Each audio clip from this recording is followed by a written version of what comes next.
Very good morning, students. I welcome you in SD online classes. Yes, students, today we shall discuss on factor affecting price elasticity of demand. जैसा आपको पता है, in previous lecture we already discussed about elasticity of demand. और उससे पहले जो हमने cover किया था वो हमने थ्योरी ऑफ डिमांड का चैप्टर कवर किया था, क्योंकि जब तक आपको थ्योरी ऑफ डिमांड का कंसेप्ट क्लियर नहीं होगा आप इलास्टिसिटी ऑफ डिमांड को क्लियर नहीं कर सकते. तो इस रीजन से आपको फर्स्टली किस चैप्टर को लर्न करना होगा? थ्योरी ऑफ डिमांड को. डिमांड क्या होती है? जब आपकी डिमांड क्रिएट होती है उसी से आपकी इलास्टिसिटी ऑफ डिमांड क्रिएट होती है. ओके, तो लॉ ऑफ डिमांड जो होती है वो किसका रूल है? लॉ ऑफ डिमांड को कवर करता है. लॉ ऑफ डिमांड कहता है अगर किसी चीज की, देखो हम क्या एक ह्यूमन बीइंग है, तो हमारी एक मेंटेलिटी होती है. अगर हमें कोई चीज कम प्राइस में मिल रही है तो हम उसकी क्वांटिटी बढ़ा देते हैं, और अगर हमें वही चीज कॉस्टली मिल रही है तो हम उसकी क्या कर देते हैं? उसकी क्वांटिटी को डिक्रीज कर देते हैं. तो ये क्या है? एक ह्यूमन बीइंग का नेचर है. ओके, तो इस रीजन से हमने किसके बारे में बात करी थी? Theory of demand. Theory of demand में तो एक्चुअल में ये सिर्फ बताता है, रिलेशंस बताता है, प्राइस और क्वांटिटी में नेगेटिव रिलेशंस होता है, बट ये हमें ये नहीं बताता एक्चुअल में, हमें इस चीज के बारे में नहीं बताता कि कितना डिग्री ऑफ लेवल प्राइस में चेंज होने के कारण हमारी डिमांड में चेंज हुआ है. क्लियर है? मैं एक बार दोबारा रिपीट कर देती हूँ. डिमांड, थ्योरी ऑफ डिमांड, उसका जो रूल है लॉ ऑफ डिमांड, वो हमें ये तो बताता है कि प्राइस के कम होने से या ज्यादा होने से हमारी कमोडिटी पे इफेक्ट होने वाला है, बट एक्चुअल में वो हमें इस चीज की नॉलेज नहीं देते हैं, इस चीज के बारे में अवेयर नहीं कराते कि कितने परसेंटेज ऑफ, कितनी डिग्री ऑफ लेवल प्राइस में चेंज आने से हमारी डिमांड में चेंज आता है. ओके, तो हमने किसके बारे में कवर किया था? इलास्टिसिटी ऑफ डिमांड में मैंने आपको एक मेथड के परसेंटेज मेथड के थ्रू 5-6 टाइप्स बताए थे. आपको 5 टाइप्स बताए थे. लाइक क्या था आपका? First one perfectly elastic, perfectly inelastic, unitary, जिसको हम मॉडरेट इलास्टिसिटी भी बोल सकते हैं. एक होता है लेस इलास्टिक और एक होता है मोर इलास्टिक. ओके, एक होता है लेस इलास्टिक और एक होता है मोर इलास्टिक. लेस इलास्टिक को आप इन इलास्टिक कह सकते हो. तो मैंने आपको ये एक्चुअल में, जब भी मैंने आपको ये प्रीवियस लेक्चर में कवर कराया था, तो मैंने आपको क्लियरली डिफाइन किया था, ओपनली, सब में ओपनली बताया था कि ये किस रीजन से इफेक्ट हो रहे हैं, किस रीजन से प्राइस इफेक्ट हो रही है, उसके कारण डिमांड कितनी इफेक्ट हो रही है, उसको हमने अच्छे से क्लियर कर लिया था प्रीवियस टॉपिक में. तो आज का जो टॉपिक है वो हमारा क्या है? हमें ये बताना है कौन से फैक्टर इफेक्टिंग, कौन से पॉइंट है जो प्राइस इलास्टिसिटी ऑफ डिमांड को इफेक्ट करते हैं. जो इलास्टिसिटी ऑफ डिमांड को, जो हमारी डिमांड है, कस्टमर की डिमांड है गुड्स को लेके, उसकी डिमांड को क्या करते हैं? इफेक्ट करते हैं. तो फर्स्ट वन क्या है? Nature of the commodity. कौन सा फैक्टर इफेक्ट करता है? Nature of the commodity. Actual में आपने को पता होगा क्या है? बिल्कुल कॉमन टॉपिक है, बिल्कुल जनरल टॉपिक है ये आपका. हम मार्केट में जाते हैं, जो हमारी नेसेसरी थिंग्स होती है उन पर तो हम एक्सपेंड करते हैं, चाहे हमारी इनकम सोर्स हो या नहीं हो, बट फिर भी हम क्या करते हैं? उस पर एक्सपेंड करते हैं, चाहे उसकी प्राइस कम हो या ज्यादा हो, उससे इतना ज्यादा इफेक्ट नहीं होता डिमांड पे जितना हमारा लग्जरी आइटम में होता है. तो लाइक क्या होती है? नेसेसरी जो थिंग्स होती हैं, तो क्या होता है नेसेसरी थिंग्स में? लाइक नेसेसरी थिंग्स क्या होती हैं? जो आपको जीने के लिए, जो आपकी बेसिक थिंग्स होती हैं. लाइक क्या होता है? जो आपका रोटी कपड़ा मकान, लाइक हमने कह दिया उसको. तो एग्जांपल रोटी कपड़ा मकान, तो क्या है? अगर आपके पास अर्निंग है फिर भी आप रोटी खाओगे, अगर नहीं है तो भी आपको रोटी की रिक्वायरमेंट है. तो वो ऐसी डिमांड होती है जिसका प्राइस इंक्रीज या डिक्रीज होने से डिमांड पे ज्यादा इफेक्ट नहीं होता. ओके, अगर हमारी प्राइस बढ़ गई फिर भी हमारी डिमांड एज इट इज है, या उससे ज्यादा है या उससे थोड़ी सी कम हुई है. किस रीजन से? क्योंकि वो बेसिक नेसेसिटी है हमारी. अगर हमारी बेसिक नेसेसिटी फुलफिल नहीं होगी तो हम तो सर्वाइव ही नहीं कर पाएंगे. तो इस रीजन से लाइक क्या होती है नेसेसरी थिंग्स? आपका जो सोल्ट है, ओके, जो आपका सोल्ट है, केरोसिन है, ऑयल हो गया आपका, टेक्स्ट बुक्स हो गई, ऐसे बहुत सारी चीज हैं जो आपके लिए क्या है? नेसेसरी थिंग्स है. क्या है आपके लिए? नेसेसरी थिंग्स है, जिनकी रिक्वायरमेंट को आप फुलफिल किस वे से कर सकते हो? नेसेसरी थिंग्स आपकी सोल्ट हो गया, केरोसिन हो गया, ऑयल हो गया, टेक्स्ट बुक हो गई आपकी, सीजनल वेजिटेबल्स हो गई, तो जो इनकी क्या होती है, डिमांड कैसी होती है, यहाँ पर क्वेश्चनिंग या इनकी डिमांड क्या कैसी होती है, इनकी डिमांड जो होती है इनइलास्टिक होती है।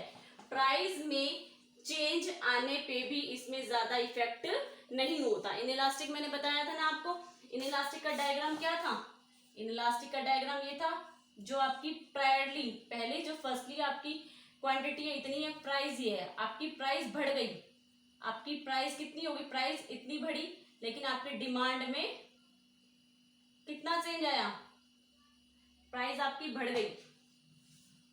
इलास्टिक क्या होता है, प्राइस आपकी बढ़ गई, लेकिन प्राइस के बढ़ने पर भी हमारी डिमांड में माइनर सा चेंज आया इसके कंपैरिजन में।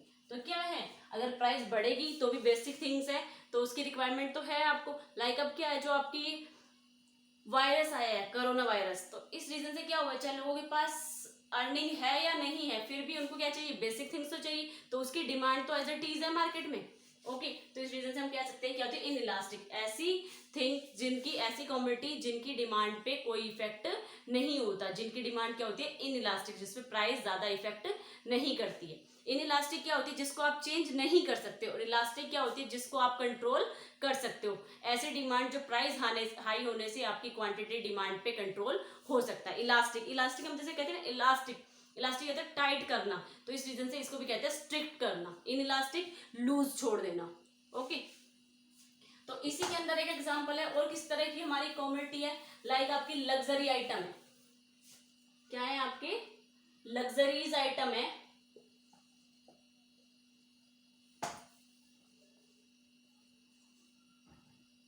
जो आपके लग्जरीज आइटम है, लाइक क्या हो गया आपका, एसी हो गया, एयर कंडीशनर जिसको हम कहते हैं, फर्नीचर, और आपका हीटर हो गया। तो ये क्या होती हैं, ऐसी लग्जरी आइटम्स, ऐसी लग्जरी आइटम अगर इनकी प्राइस बढ़ जाती है तो आप क्या कर देते हो, इनकी डिमांड ज्यादा कम कर देते हो। प्राइस कितनी बढ़ी है, सिर्फ थोड़ी सी प्राइस इफेक्ट हुई है यहाँ पे, ये तो आपकी पहले इनिशियल थी, थोड़ी सी प्राइस बढ़ने से जिसमें डिमांड में ज्यादा डिफरेंस आता है, क्या होता है, थोड़ी सी प्राइस बढ़ने से जिसमें डिमांड में ज्यादा डिफरेंस आता है, उसको हम क्या कहते हैं, इलास्टिक डिमांड। क्या बोलते हैं हम, इलास्टिक डिमांड, जो हमने पढ़ा था ना। तो इस रीजन से क्या होगा, यहाँ पर हमारी क्या डिमांड हो जाती है, लग्जरी आइटम, अगर एसी फर्नीचर्स अगर इनको हम नहीं भी लेंगे तो भी हम लाइफ में सरवाइव कर सकते हैं, तो इसकी नेसेसिटी इतनी है, तो ये क्या करती है, ये डिमांड पे, ये फैक्टर इफेक्ट करता है डिमांड पर, तो इससे क्या हो जाती है, हमारी डिमांड इलास्टिक हो जाती है। लाइक सेकेंड हम एग्जाम्पल लेंगे, सब्सटीट्यूट गुड्स। सब्सटीट्यूट गुड्स किस तरह से इफेक्ट करते हैं, सेकेंड वन क्या है आपका, सब्सटीट्यूट गुड्स। देखिए सब्सटीट्यूट गुड्स क्या होते हैं, मैंने पहले बताया था, सब्सटीट्यूट गुड्स होते हैं आपके जैसे like T and coffee, T and coffee है, अगर इसमें से एक भी कमोडिटी की क्या हो गई, प्राइस हाई हो गई, लाइक इसकी तो प्राइस नॉर्मल है, कॉफी की प्राइस हाई हो गई या डिक्रीज हो गई, प्राइस हाई या प्राइस डिक्रीज, तो क्या इफेक्ट होता है, बिल्कुल सिंपल सा लॉजिक है, अगर हमारे जो एक दूसरे की क्लोज कमोडिटी हैं, क्लोज सब्स्टिट्यूट है, अगर टी की प्राइस इंक्रीज हो जाती है या कॉफी की प्राइस इंक्रीज हो जाती है, तो हम किसकी तरफ शिफ्ट हो जाते हैं, दूसरे प्रोडक्ट की तरफ, जो दूसरे सब्स्टिट्यूट है उसका, उसकी तरफ शिफ्ट हो जाते हैं, move on another goods. Okay तो इस रीजन से क्या होती है, अगर लाइक हमारी कॉफी की प्राइस बढ़ गई तो किसकी डिमांड बढ़ जाएगी, टी की डिमांड बढ़ जाएगी, किसकी डिमांड कम हो जाएगी, कॉफी की डिमांड कम हो जाएगी। इट मीन्स कॉफी की डिमांड कम होने से हम क्या कह सकते हैं, किसको कर सकते हैं हम, इलास्टिक, जिसकी डिमांड को क्या कर सकते हैं, कंट्रोल कर सकते हैं, प्राइस के ज्यादा होने से कॉफी की डिमांड क्या हो जाएगी, इलास्टिक हो जाएगी। क्लियर है, जिसपे आप कंट्रोल कर सकते हो, जिसपे प्राइस इफेक्ट करता है। ओके तो इस रीजन से जब हम किसकी तरफ शिफ्ट हो जाएंगे, टी की तरफ कस्टमर ज्यादा शिफ्ट हो जाएंगे, तो जो हमारी कॉफी की डिमांड क्या है, इलास्टिक हो जाएगी। ओके तो सब्स्टिट्यूट का ये एग्जांपल था आपका। नेक्स्ट वन हम बात करते हैं, सेकंड पॉइंट हो गया आपका, थर्ड पॉइंट क्या है आपका, जो थर्ड पॉइंट है वो है हमारा मल्टीपल यूज। कुछ प्रोडक्ट्स ऐसे होते हैं जिनका हमारा मल्टीपल यूज होता है, मल्टीपल यूज है, इट मीन्स उसकी डिमांड क्या है, ज़्यादा डिमांड के ज़्यादा होने से हमारी डिमांड ज़्यादा होने से प्राइस पे क्या इफेक्ट होता है या हमारी डिमांड पे क्या इफेक्ट होता है उसके बारे में बात करेंगे हम। तो मल्टीपल यूजेस कैसे होते हैं, लाइक आपकी इलेक्ट्रिसिटी है तो देखिए एक जो पुअर पर्सन है वो इलेक्ट्रिसिटी का यूज क्या करेगा, लाइटिंग के लिए, फैन के लिए, जो उसका लिमिटेड अमाउंट है उसके अकॉर्डिंग वो यूज करेगा। बट अगर एक रिच पर्सन है तो वो क्या करेगा, तो रिच पर्सन है, कंपनीज है, तो इलेक्ट्रिसिटी का तो हर जगह यूज होता है। तो हम कहते हैं कि इलेक्ट्रिसिटी का मल्टीपल यूज होता है। ओके, तो लाइक हम क्या करते हैं, हम इलेक्ट्रिसिटी का क्या करते हैं, हर जगह यूज करते हैं। लाइक लाइटिंग के लिए भी यूज करते हैं हम, फैन के लिए भी, एसी के लिए भी करते हो आप, हीटर के लिए भी करते हो। तो इस तरह से आप क्या करते हो, और विंटर में आप गीजर चलाते हो। तो इस रीजन से ये सारे क्या होते हैं, जो भी सारी एक्टिविटीज हैं उनके लिए किसकी रिक्वायरमेंट है, इलेक्ट्रिसिटी की। तो इलेक्ट्रिसिटी की ज्यादा रिक्वायरमेंट होने से क्या हो जाएगी, एक ऐसा केस हो जाएगा अगर हम ज्यादा यूज करेंगे तो उसकी प्राइस हाई हो जाएगी। तो क्या होता है, जो प्राइस मीन्स चार्ज होते हैं, चार्ज ऑफ बिल, उसकी प्राइस क्या हो जाएगी, जो आपका बिल चार्ज होता है उसकी प्राइस क्या हो जाएगी, हाई। उसकी प्राइस हाई होने से आप क्या करोगे, उसका इम्पोर्टेंट यूज करोगे। Important only we can use of electricity for important purpose. Okay, अगर आपकी जो इलेक्ट्रिसिटी की प्राइस है वो बढ़ जाए तो उस रीजन से आप क्या करोगे, अब इलेक्ट्रिसिटी का जहां पर आपको नेसेसिटी है, जहां पर मस्ट है, जो इंपॉर्टेंट यूज है वहां पर खर्च करोगे। तो लाइक आपके लिए क्या जरूरी है, आपके लिए गर्मियों चाहे सर्दियों, सिर्फ आपको किसी रिक्वायरमेंट है, सर्दियों में तो आपको ओनली लाइटिंग की रिक्वायरमेंट होती है।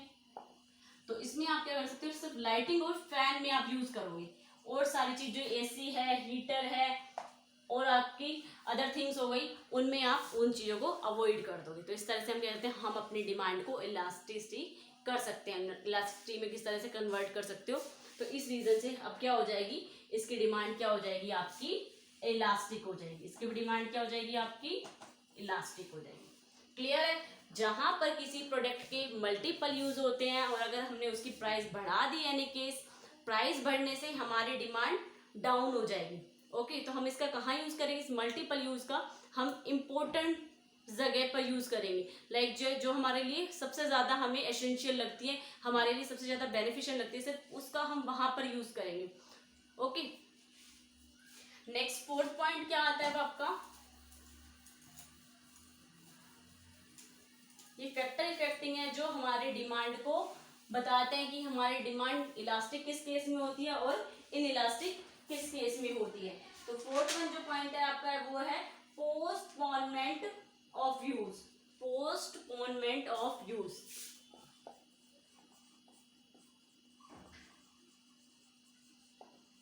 आप किसी चीज का को जो यूज कर रहे हो उसको पोस्टपोन किस रीजन से करते हो, किसी चीज का आप यूज कर रहे हो रेगुलर बेसिस पे, लेकिन आप उसको पोस्टपोन किस रीजन से करते हो। लाइक देखिए, बिल्कुल बिल्कुल सिंपल सी बात है, अगर कोई चीज हमें कम अमाउंट में मिल रही है तो हम इजीली उस चीज को परचेज कर लेंगे, उसकी कंजम्पशन ज्यादा कर देंगे। अगर वही चीज हमें महंगी मिल रही है तो हम क्या कर देंगे, उसकी कंजम्पशन कम कर देंगे। जब पॉसिबिलिटी है कि वो चीज महंगी हो रही है तो उस रीजन से हम क्या करते हैं, उसको आगे एक्सटेंड कर देते हैं कि नियर फ्यूचर में मे बी वो क्या हो जाए, चीपर रेट हो जाए। तो उस रीजन से हम नियर फ्यूचर में उस चीज को परचेज कर सकते हैं। ओके, तो इस रीजन से हमने क्या कर दिया, अपने यूज को हमने पोस्टपोन कर दिया। लाइक क्या है, हमें क्या चाहिए था, एक रेजिडेंशियल हाउस चाहिए था। पुअर पर्सन को क्या चाहिए था, पुअर पर्सन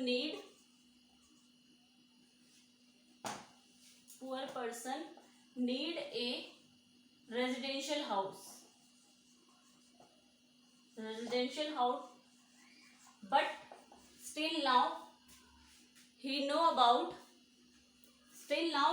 about उसको लोन लेना था, loan price high.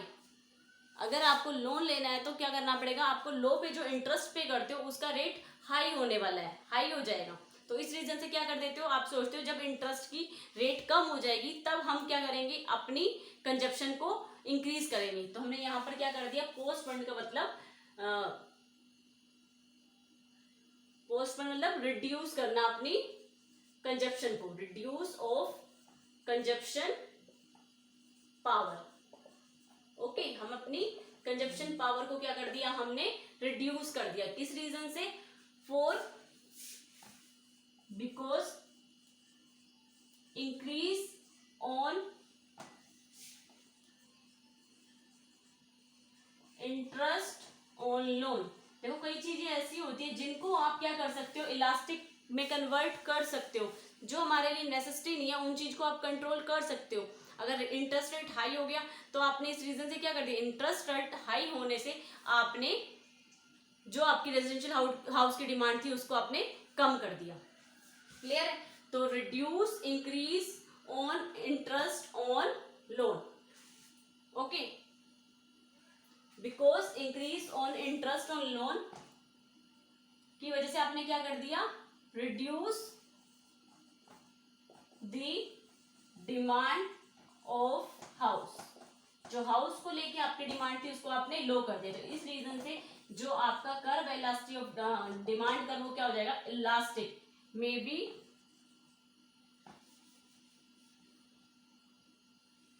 Convert into elastic.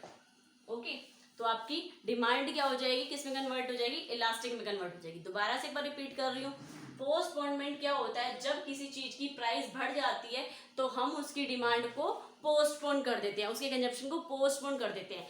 Interest on loan, जो लोन लेना था उसका इंटरेस्ट हाई हो गया तो इस रीजन से आपने रेजिडेंशियल हाउस की जो आपकी रिक्वायरमेंट थी उसको आपने पोस्टपोन कर दिया। ओके, तो इसलिए हमारी डिमांड क्या हो गई, उस चीज की इलास्टिक हो गई।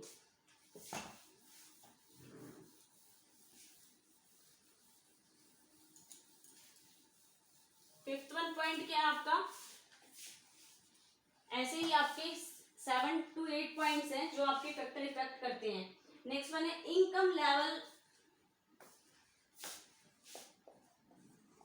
Income level of the consumer. क्या चीज इफेक्ट करती है, आपकी इनकम लेवल इफेक्ट करती है।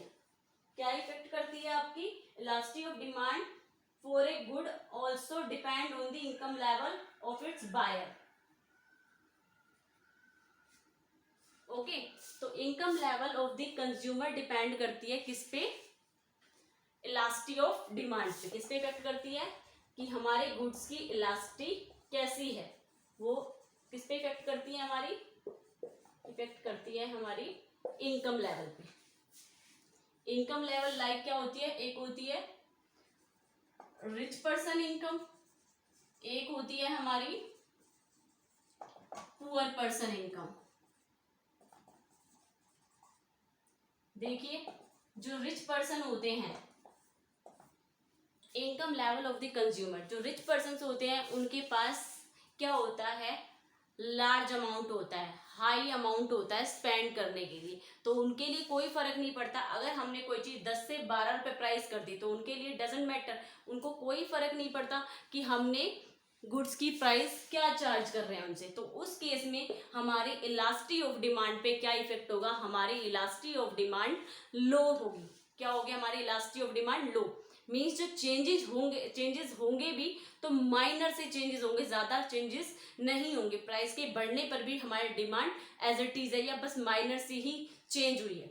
और अगर पुअर पर्सन है, पुअर पर्सन की क्या होगी, इनकम लेवल क्या होती है, कम होती है। तो उस रीजन से अगर किसी चीज की प्राइस बढ़ गई तो उनकी इलास्टिक ऑफ डिमांड रिड्यूस होने के चांसेस ज्यादा हैं। तो it means elastic of demand क्या हो जाएगी, हाई हो जाएगी। रिड्यूस होना मीन्स इलास्टिक ऑफ डिमांड कम हो रही है, हमारी डिमांड क्या हो रही है, हम डिमांड को कंट्रोल कर रहे हैं क्योंकि प्राइस बढ़ रही है, इसलिए हम हमारी क्या है, जो भी रिक्वायरमेंट है, जो हमारी फुलफिल है, जो हमारी रिक्वायरमेंट है वो फुलफिल नहीं हो पा रही है। तो इस रीजन से हमारी, वैसे आपको जो इसका लॉजिक है वो आपको लग रहा होगा रिवर्स है, इलास्टिक ऑफ डिमांड हाई किस लिए और इलास्टिक ऑफ डिमांड लो किस लिए। इलास्टिक ऑफ डिमांड जहां पर कंट्रोल ज्यादा है, पुअर पर्सन अपनी डिमांड को कंट्रोल कर लेते हैं, बट जो रिच पर्सन होते हैं अपनी डिमांड को कंट्रोल नहीं करते, क्योंकि उनके पास इनफ अमाउंट होता है। तो हम कह सकते हैं कि उनको कोई मैटर नहीं है कि क्या प्राइस आप उनसे चार्ज कर रहे हो, उनको कोई फर्क नहीं पड़ता। तो they will not care for the price. क्या करते हैं ये? They were not care about a price of goods. क्या गुड्स की प्राइस हुई है वो उस चीज की केयर बिल्कुल भी नहीं करते हैं। बट जो पुअर पर्सन है, तो इस रीजन से क्या होती है, जो इलास्टिसिटी ऑफ डिमांड होती है वो क्या होती है, elasticity of demand rich persons will be low. क्या होती है, जो चेंजेस होते हैं, चेंजेस के चांसेस कम होते हैं। अगर प्राइस बढ़ रही है तो भी उनकी डिमांड वही है, और अगर प्राइस कम हो गई तो भी उनकी डिमांड वही है। यहाँ पर पुअर पर्सन की क्या होती है demand, elasticity will be high. जो इलास्टिसिटी है क्या होती है, विल बी हाई, इलास्टिक। इसमें तो जो डिमांड कर्व होता है वो क्या शो करता है, इलास्टिक शो करता है, और इसमें जो डिमांड कर्व है वो इन इलास्टिक शो करता है। इन इलास्टिक जिसमें कोई चेंज नहीं हो रहा। इन इलास्टिक मीन्स डिमांड पे कोई इफेक्ट नहीं हो रहा, हमारी डिमांड एज इट इज चल रही है, या चेंज हो रही है तो बहुत माइनर सी चेंज हो रही है। ओके, नेक्स्ट वन पॉइंट क्या कहता है हमें,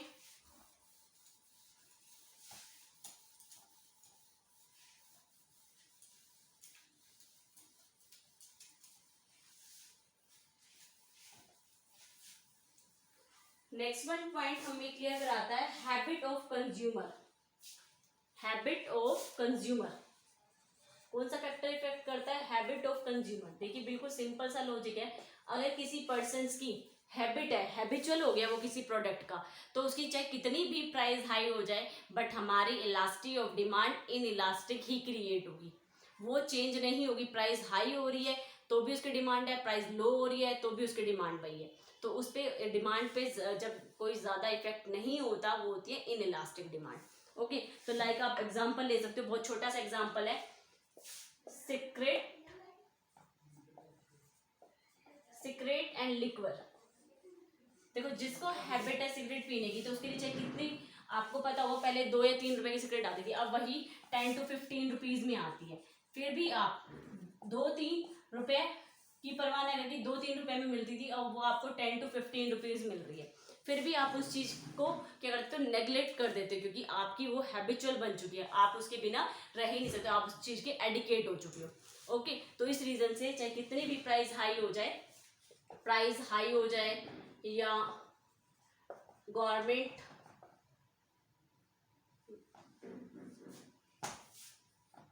charge by more tax on cigarette या लिक्वर, तो इस रीजन से अगर इन आइटम पे क्या करे गवर्नमेंट, हाई टैक्स चार्ज करे, तब भी क्या नहीं होगी, लोगों की हैबिट चेंज नहीं होगी, महंगी होने पर भी वो उस चीज को खरीदेंगे। तो इस तरह से जो हमारा डिमांड इलास्टिसिटी ऑफ डिमांड होती है वो कैसी होती है, in elastic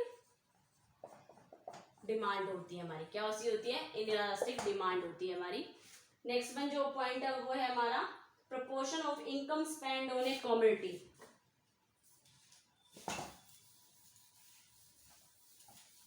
proportion,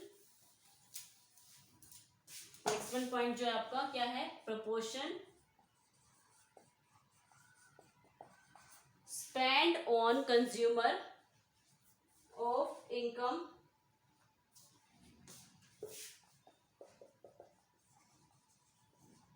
spend on commodity।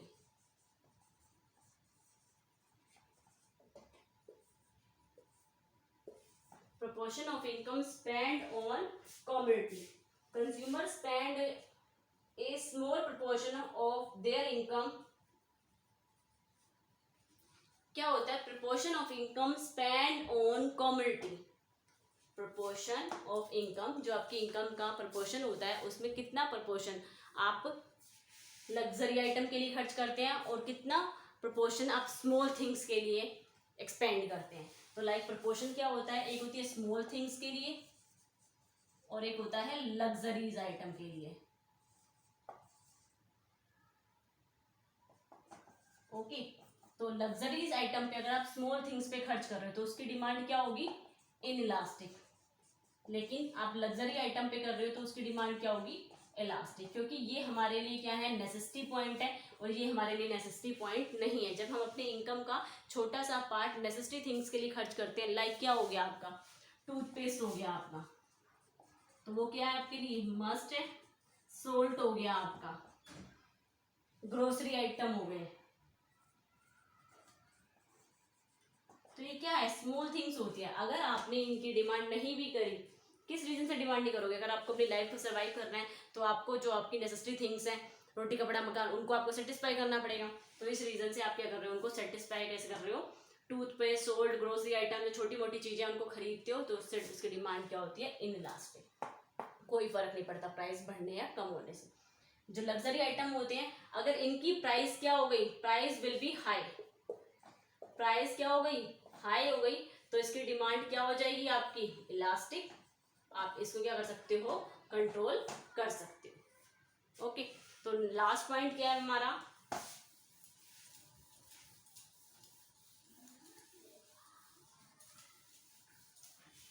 Last point की बात करते हैं। लास्ट पॉइंट है हमारा टाइम पीरियड। क्या डिपेंड करता है हमारा, कौन सा फैक्टर इफेक्ट करता है, टाइम पीरियड। टाइम पीरियड कैसे इफेक्ट करता है, इलास्टिक ऑफ डिमांड पे। Demand is inelastic in short period and elastic in long period. क्या होती है, दो कंडीशंस होती हैं, short period and long period. क्या होता है, शॉर्ट पीरियड, शॉर्ट पीरियड में कम टाइम में हमारी डिमांड जल्दी चेंज नहीं हो सकती। ओके, अगर हमें ज़्यादा टाइम मिल गया तो हम क्या कर सकते हैं, अपनी डिमांड को कम कर सकते हैं। अगर हमें क्या हो गया, ज़्यादा टाइम मिल गया तो ये हो सकता है कि हमारी हैबिट चेंज हो गई या हमारा टेस्ट चेंज हो गया, हम किसी दूसरे प्रोडक्ट की तरफ मूव ऑन हो गए। तो अगर हमें ज़्यादा टाइम मिल गया तो हम डिमांड फिर भी किसी चीज़ की कम कर सकते हैं, लेकिन हम कम टाइमिंग में अपनी डिमांड को कम नहीं कर सकते। तो इस रीज़न से क्या कहते हैं कि अगर हमें बहुत कम टाइम मिले तो हम उस चीज़ को अडॉप्ट करने के लिए एग्री नहीं होंगे, हम उस चीज़ को अवॉइड करेंगे। तो इस रीज़न से हम कह सकते हैं शॉर्ट पीरियड में जो डिमांड होती है वो क्या होती है, इनइलास्टिक होती है, जो चेंज नहीं होती इजीली प्राइस के चेंज होने से।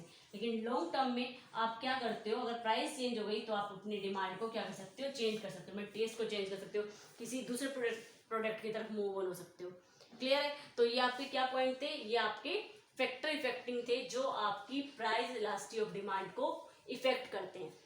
क्लियर, जिसकी आपको नेसेसिटी होती है, बेसिक थिंग्स होती है, उनकी डिमांड हमेशा इलास्टिक रहती है।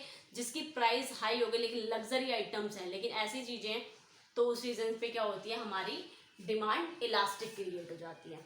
ओके, तो ये आज का आपका टॉपिक था। होमवर्क क्या है, आपको लर्न करने हैं कंप्लीट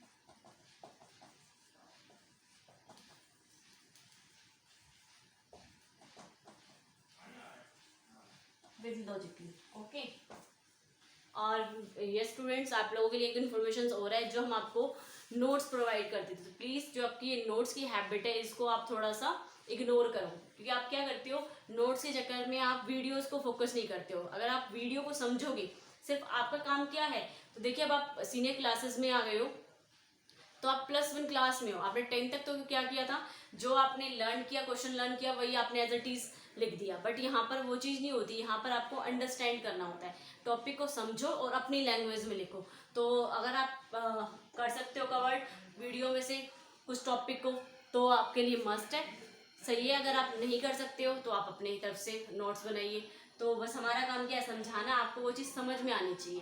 अगर आपको समझ में आ रही है, अगर आपको लगता है कन्वीनियंट कि हम वीडियो से नोट डाउन कर लेंगे तो बेस्ट है, और अगर आपको ये बेस्ट लगता है कि आप अपने खुद के प्रिपेयर करो नोट्स, वो सबसे बेस्ट है। तो आपको क्या करनी है, अपनी नोटबुक कंप्लीट रखनी है आपको इन वीडियो से। Okay, thank you.